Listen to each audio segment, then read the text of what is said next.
We're on the air. All right, here we go. So we will. I think we'll just pass over the weather thing. Weather is just crazy all over the country. So let's just It's pass. daylight. Although I was watching some of the no, I don't like this light behind me. Give me a second here. Alexa, dining off. There we go. I think that looks a little better. Okay, Much better. I'm not happy. I'm much happier with that. So, I saw some of the footage from that Edmonton storm. Oh, Jesus. That's quite the thing. You didn't hear about it. I didn't. I've been buried in There stuff. was supposed to be a concert in Edmonton, and they had at 8 o'clock. I guess the guy had already gone on stage, and he said, I can't. It was Post Malone. He said, I can't go any further. And I guess between 8 and 9, like a storm ripped through the town like you wouldn't believe. Took down trees, bricks from buildings. They evacuated the stadium. It was pretty. Thinking about an outdoor concert, I guess. Yeah, well, it has nothing to do with greenhouse gas emissions. No, nothing at all. Nothing at all. Nothing. Yeah. Yeah, that's a myth. Absolutely. Climate change. Just a myth. Yeah, nothing's Anyway. happening. There's absolutely nothing you can see going on.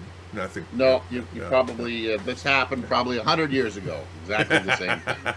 So, just nobody wrote it down. Sarcastic phase of our show over. There you go. So, I guess it's time to talk about what you did this week. You want to start? You want me to start? I'll start. Let me find out what page I'm on. So let's see. Last week you got stuff done. You were on page 198. Yeah. And you wrote a flash fiction piece of 997 words. I did. And your goal was another 30 pages. So I'm looking forward to seeing, because you had crushed it. I'm on page 214. So that is less than crushing it. 214, which is, you did 16 pages. Yeah. I also started to write another short story. So, I don't know. Are you getting bored with what you're writing? Or No. you just need a break? It's been a couple of things. I mean, I was told not to lift anything heavy for 2 weeks Like a pen? after my little procedure. Well, no, but that's why I got a lot done in our last report, because I was prevented from doing all these other things that needed to be done. And of course now there's a backlog of other things that need to be done. Oh, got it. Okay. Yeah. So I have, those are a bit notey, so let's call it 880 words in a short story. And it's desperately incomplete. I ran out of time to finish it up, so I've got like 4 lines of notes as to where it's supposed to go. So I wanted to get a little bit of new writing in. Like I'm not, the editing process is slow, and there aren't a lot of the new words are a few words here, a sentence there, a sentence there. And it's not as satisfying as sitting down and going, okay, I'm going to write this thing. So I've been just doing a little bit of that to get the write this thing muscle. Give it some use. Got it. Yeah. Yeah. And there's just been many things going on. Yeah. Okay. No. All right. Well, I read your short story. Yes. That was one of the things I accomplished. Excellent. Because I think you told me to read it. And I wanted to see your face after you read it. Anybody who follows the podcast knows that Alan sent me a story, I don't know, a month, 2 months ago? Yeah, 3 shows ago. And you said, read that, and I left it in my inbox so that I would read it. And then I think every couple of weeks you'd go, have you read my story? And I'm like, oh yeah. So Finally, I got to it. Interesting little piece there. I'm not going to give it away or anything, but interesting little piece.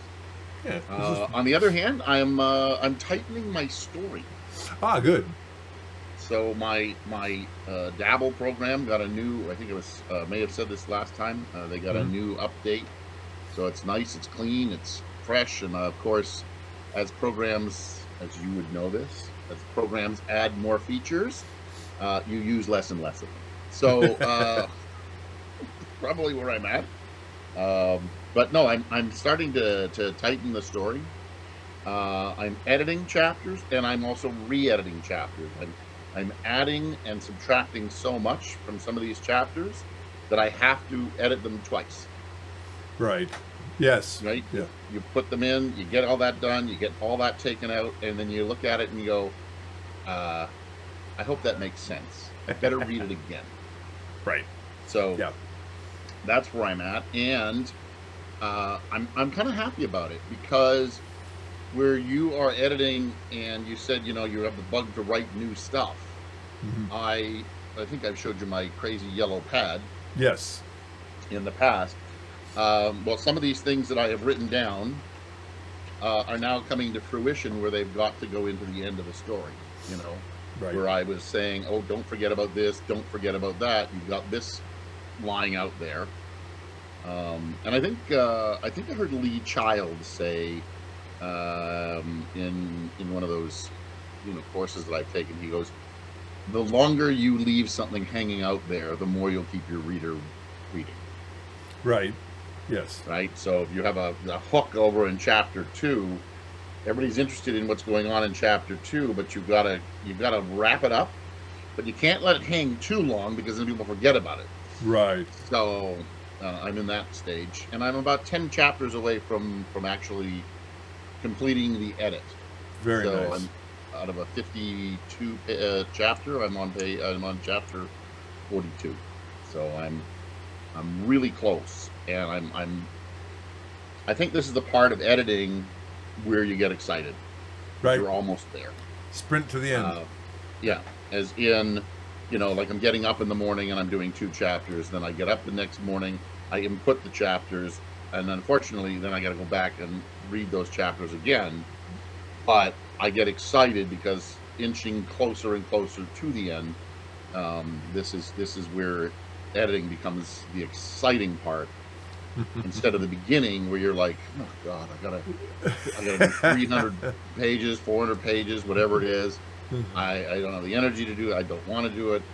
And I think the week that we got both of us bogged down in that kind of depressing, I don't know, that's where I was in the middle of it, and there was no end in sight. Now there's a goal in sight, so right. Very excited. Excellent. I hope to get there soon. I want to, of course, I also want to start writing something new, right? But I got to get this finished. Yeah.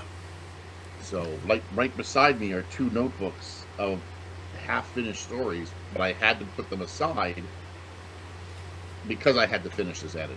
I was like, you can't keep writing the new stuff and thinking, oh, I'll get to the edit. Exactly. Yeah. And I think that's, I guess the discipline is also to figure out when you stop doing one thing so that you can get the other one done. Yep. And when you decide that it's done, right? Like, you can edit forever. Oh, yes. Yeah. So I think it was Stephen Carter, who I think stole it from somebody else, and they said, you can edit, as you said, you can edit forever. The discipline is to know when to stop. Yeah. Exactly. So this will be my final edit on this, and then I will find somebody to pass it on to, let them edit it, and then again, that's going to be the depressing one, right? That's where you get it back from somebody who's done the edits, and you see everything they put on it, and you'll be like, oh shit. Exactly. Yep. So, and then there's when it's finally done and you publish it, it's not yours anymore. Right? No, it belongs to the world. Exactly. And I mean, if you're lucky enough to have something like fan fiction, somebody goes off and starts to write some side story based on your characters, and I don't know if I could ever even read that stuff if it ever happened. Be like, Yeah. no. I think I'm a glutton for punishment, and I guess as a wine writer, somebody who does reviews of other people's stuff, Yep. I guess it's time that my own stuff gets reviewed too. So Yeah, Yeah. I'll probably read a few reviews. You know, there's different kinds of negative review, right? There's the, oh, this thing sucks and this person never should have picked up a pen, which yeah, is useless. And then, you know, you see other people who've written reviews, and it's like, this is, you know, the character such and such probably would have been better if it did this, and this is that, and you know, it's not perfect, but there's these things you could have done, and it's like, that's the kind of negative review that I'd like to read. You know, yeah, something with a little constructive feedback. was even insight, just, you know, somebody who's looked at the story from a completely clean perspective and gone, what was the one? There's something from Big Bang Theory where I forget the character's name, points out to Sheldon that in Raiders of the Lost Ark, Indiana Jones doesn't change the plot. Yeah, Right? It's like yeah, yeah. the same outcome would have happened if he had done nothing. and Sheldon's character is like, what? No, you don't understand. And then, you know, Amy explains it to him, and he's like, what? And so that's the kind of criticism that I would, you know, appreciate if somebody came in and said, hey, you know what? This character's useless. You could have done this. Yeah. And just removed all that stuff and achieved the same goal. And it'd be like, oh, that hurts, but damn, they're right. But still an interesting story anyway. Yeah. Right? Like Raiders of the Lost Ark or any of those ones. It's the story. It's the story, not necessarily where you get to. Right. Yeah, but it would be more useful if the protagonist changed the outcome. True enough. True Right. enough. Like, Well, that's you know, it all depends on what story you're dealing with. I deal with mysteries and thrillers, yes. and so there has to be some kind of change. There has to be some resolution. Right. Or what's the point of reading? Right. Yeah. Whereas in a dramatic story, let's say, sometimes there is no change. Person remains the same, but the journey that they took became, you know, more interesting than where they ended up. Right. Now, whether you're satisfied with that or not satisfied with the end is another story, obviously. Yeah. Yeah. But, you know. Yeah. That's sort of, that's genre dependent, right? Yep.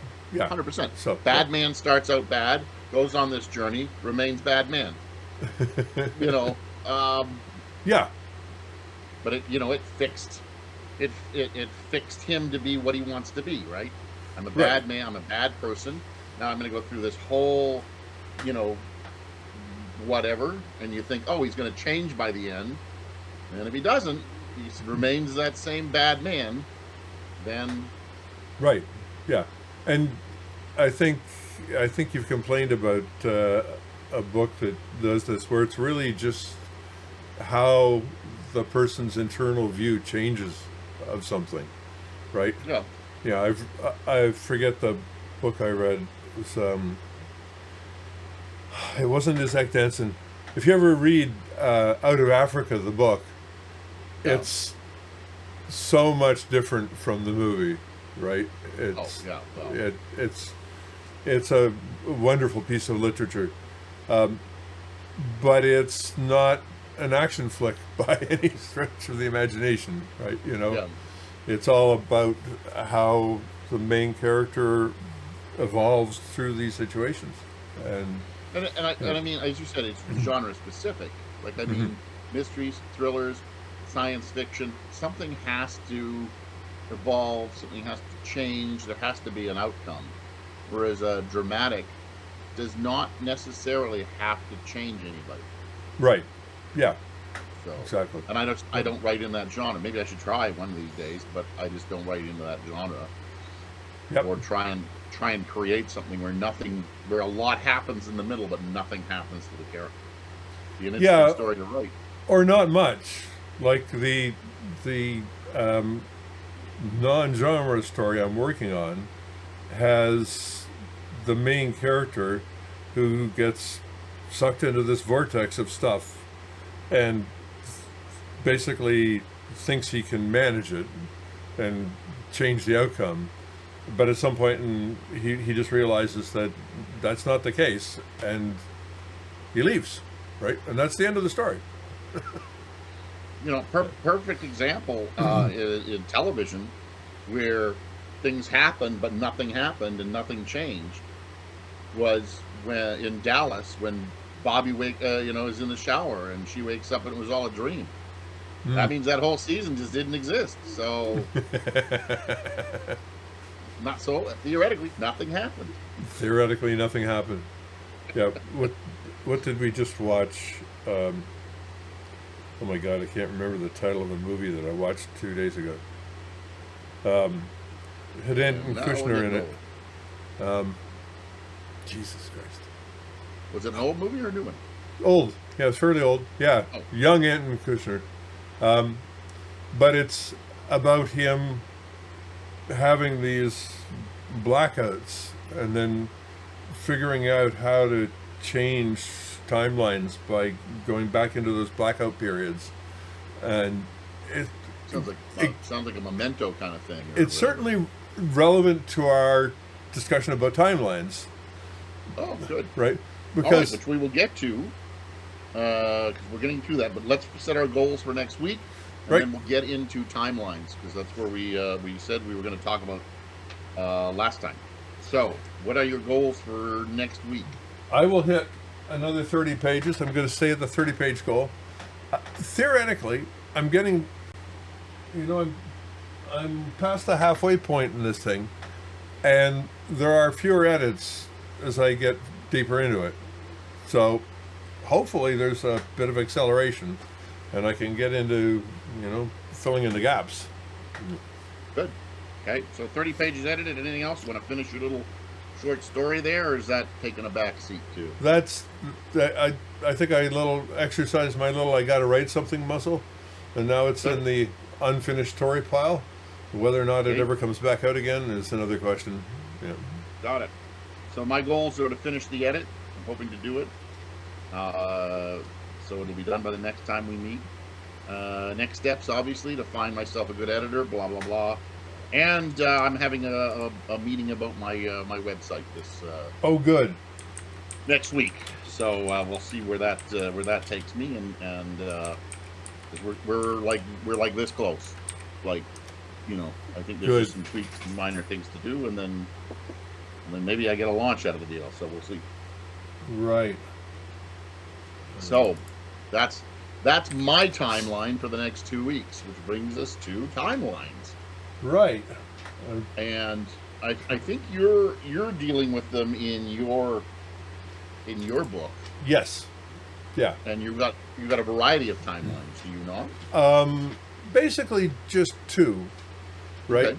So the story starts in the middle, where the protagonist, has this crisis, and then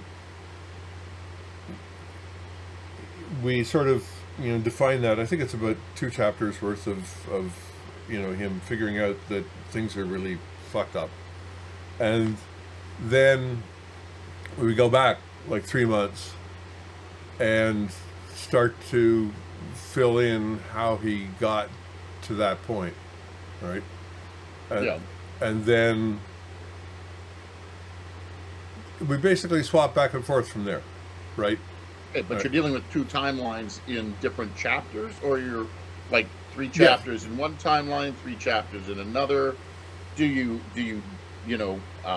you label it as in 1974 versus 1994, or I will. I haven't labeled it yet. I mean, I have. I think I have a couple of things that are defined a chapter, but basically, I have a list of scenes right now, and one of the notes in my editing is define the timeline, right? yeah, It'll probably be like a chapter subhead, right? And I'm trying to figure out exactly how not to geek out on that, because like internally his moment of crisis is T0, and then we go T minus 4 months. yeah. Yeah. So it's a science fiction. I think I could do that and not alienate readers, but I wonder if I could find a slightly less nerdy way to do it, as we Got go it. along. Because I don't want to. Got- I don't want to set a date, or necessarily even a season, right? Exactly when this happens is at some unspecified point in the near future, and I want Got it. that to be something that the reader places depending on how they feel about the future. Yeah. So my first book that I'm working on now is because I started it many years ago. I had placed it in 2001, Mm-hmm. and again, not specified date, but I wanted to play with time, being you're stepping back in time and dealing with what was happening in 2001. Right. And then somebody pointed out to me that was the year of 9/11. And so I either had to do pre 9/11 or post 9/11. Mm. So I am definitely pre 9/11 in this thing, because I didn't Right. want to add that wrinkle into the book, because that starts to get somewhere where I didn't want to Right. deal with. Yeah. But dealing with a past line, you in your writing stuff, you've got to, like, I constantly ask, about, was this invented then, or when was this invented, Right. or when did the iPod come out, as I remember that, or when does the iPhone come out, or when's the first cell phone become commercially available. Right. And those are also things I have to look up, right? What was the big Absolutely. computer in 2001? Yes. Yeah. were- Yep. when did laptops become more popular? Right. And it turns out that I'm in where I am is I'm on the cusp of people. Laptops are there, but they are not. They are so expensive that they are not in every home, Right. right? Yep. So, Yep. Yep. So my character keeps going, geez, every time he sees somebody with a laptop, he goes, whoa, they're making good money, that kind of thing. Right. Yep. So, and payphones are prevalent everywhere. But as you're writing, you think to yourself, okay, he's driving the car, who's he going to call? And you're like, you can't call anybody, because, again, cell phones are not prevalent in that day and age. People had them, but they were brick phones, or they were actually in the car. This Yep. guy's not a wealthy detective, right? So he's got to stop at a payphone. He's got to go visit people instead of calling them up. He has to make sure that he's in his office when he's making phone calls. So it's all, that's how I play with that timeline. And then, of course, within the story, because it's theoretically an origin story of sorts, we got to step back and see his parents and how he met his girlfriend and everything. So there's always these, playful little weaves in and out. But I'm not playing with timelines like you are. I'm playing with them very quickly, but I'm also playing with a timeline that is the entire story, Right. which is, Yeah. really. I have the same issue with my other story. It's set in '97, right? So, and in an ad agency, so all the technology has to be pretty good, right? And like, okay, Yep. I can remember a bunch of it, but it's like Well, yeah, you could have a laptop, but it was monochrome, right? Yep. Yep. Little Yeah. pet computer. Fax machines were bigger at that point. Fax machines were still current. Yeah. Yeah. So that's how people got stuff. It's fun to step back into those time periods, especially because we've lived through them. It's not like I'm saying what's going on in the 40s. I'm not trying to Right. recreate the 40s. I lived through 2001, Yeah. and I remember pre and post 9/11, and I can't believe that when I wrote the story, I totally forgot that would have been the year. So I also have to make sure that as I am playing with the storyline, that anything that comes up and it says, "Oh, that happened post 9/11," I go, "No, it doesn't exist. It doesn't happen." Right. Right? So it's pretty, it's pretty interesting. Yeah. Yeah. Yeah. Anything that's basically, I hate to say it, historical fiction Yeah, it's has to actually, have the as somebody context said, right. if it's 10 years old, it's considered historical fiction Yeah. or something like that. Yeah. So Yeah.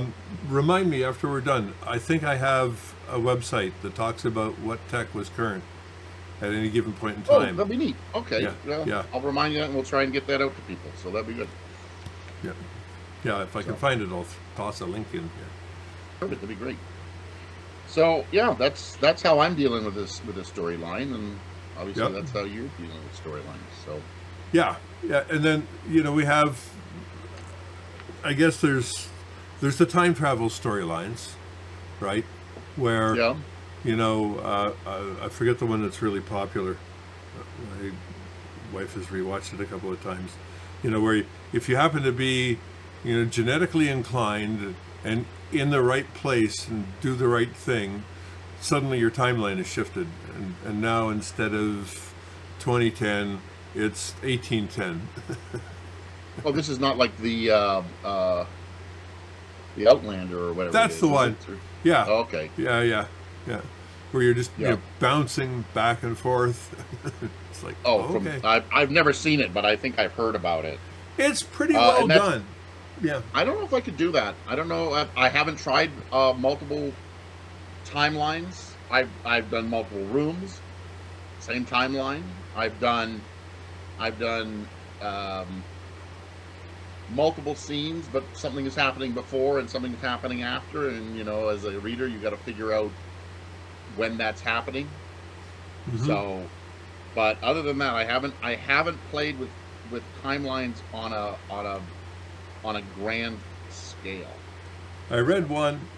It was an independent publisher, Kanai, by Dave Dobson, and apologies if I'm not remembering this right, but the protagonist winds up shifting timelines, but they don't know it. So there's all these things that don't really make sense because she's in one timeline when these things happen and another timeline when that happens, and there's this one thing where she goes through a little gate and then everything's different. Oh, hold on.